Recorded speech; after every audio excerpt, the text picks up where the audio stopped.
The Melody of the Inner Voice. Chapter 1. The Shadow of Doubt.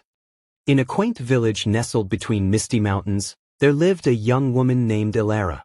Ilara possessed a gift that was rare and beautiful. She could play the violin with such emotion that it could make the birds stop singing to listen.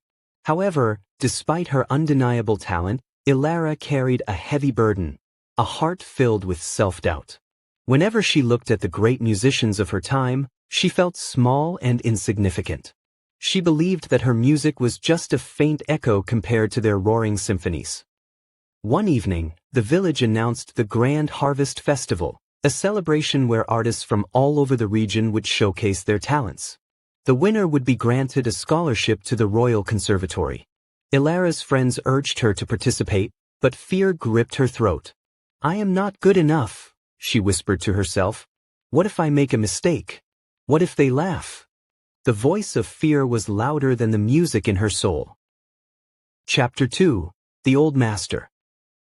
Days passed, and Ilara sat by the river, staring at her reflection in the water.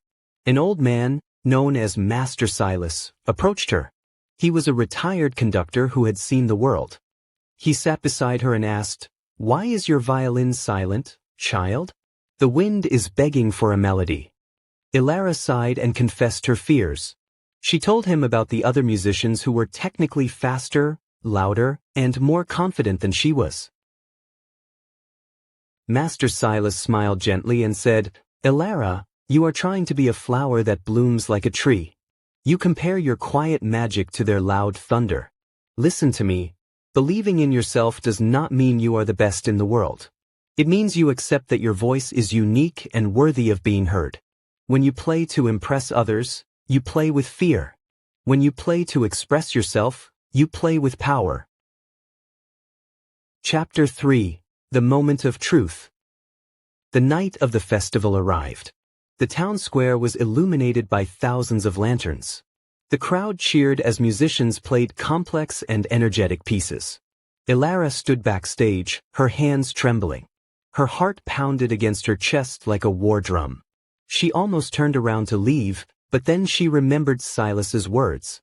"Do not play for the trophy. Play for the wind. Play for your soul." When her name was called, she walked onto the stage.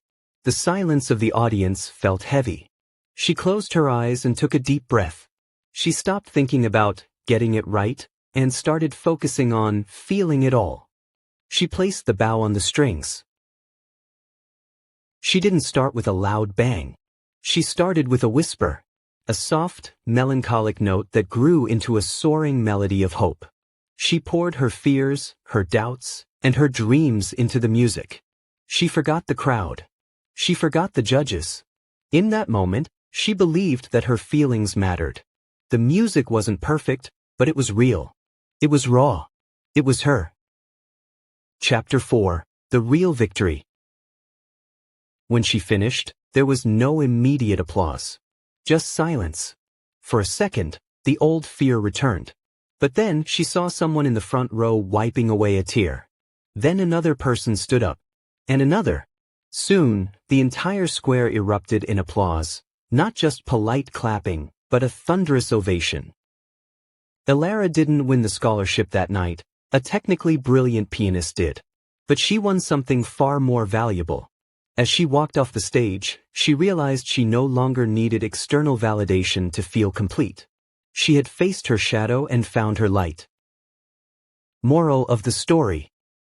Believe in yourself is not about thinking you are perfect or that you will never fail.